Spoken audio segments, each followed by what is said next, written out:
Good afternoon, Bluebirds. I'm Joe with your announcements. Happy birthday to Mrs. Holly Launer, Julia Heck, and Jeremy Crawford. The chess club will meet today in Mrs. Cochran's room 102. Also, the drama club is meeting in the Black Box today from 3 to 4 o'clock. 6th and 7th grade book club will meet Tuesday morning at 7:30 a.m. in the broadcasting room. We will be discussing the book Caravel. As reported yesterday, we are in the midst of the NCAA tournament, also known as March Madness. From now to the end of the tournament, we will have a trivia question on the announcements each day related to the tournament. If you know the answer, message Mrs. Griffith in Schoology with your answer. She will choose one winner from the 6th grade, one winner from the 7th grade, one winner from the 8th grade, and the first person in the grade to message her will receive a prize. Here's your question for today. Which team has won the most national titles in the history of the NCAA tournament? Is it A, Kentucky, B, North Carolina, C, UCLA, or D, Duke? Remember, if you know the answer, message Mrs. Griffith in the Schoology. The answer and winners will be announced on Monday. Tomorrow is March 17th, and that is St. Patrick's Day. Probably what most of us know about the day is that if someone isn't wearing green, you can pinch them. Here's some information about this holiday, and it involves a little more than pinching someone. Leprechauns, shamrocks, dyeing rivers green, pots of gold, rainbows, pinching, and chocolate, all part of American St. Patrick's Day. St. Patrick's Day is celebrated by millions, but do you actually know what happened on St. Patrick's Day? St. Patrick's Day is the feast day to celebrate St. Patrick, who died on March 17th.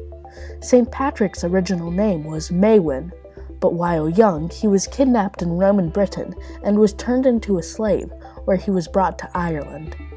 St. Patrick escaped from Ireland to a monastery in Gaul, modern-day France. In the year 432, he escaped back to Ireland. Although Christianity already existed in Ireland, according to tradition, Patrick met with Druids at the hill of Tara, abolished their pagan rites, and made Christianity more widespread in Ireland.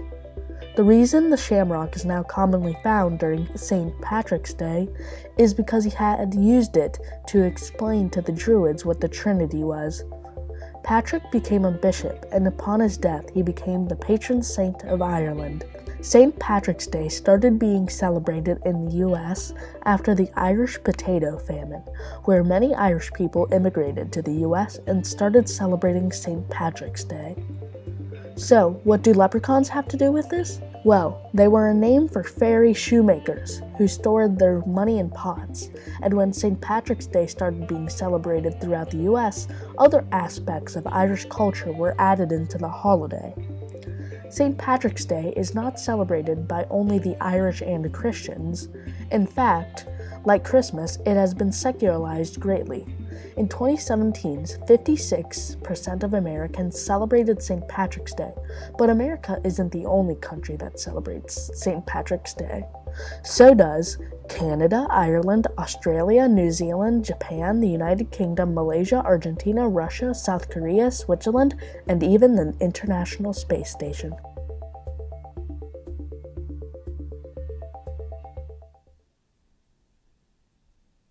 I'm sure you're learning an interesting fact about St. Patrick's Day that you will be able to share with someone tomorrow.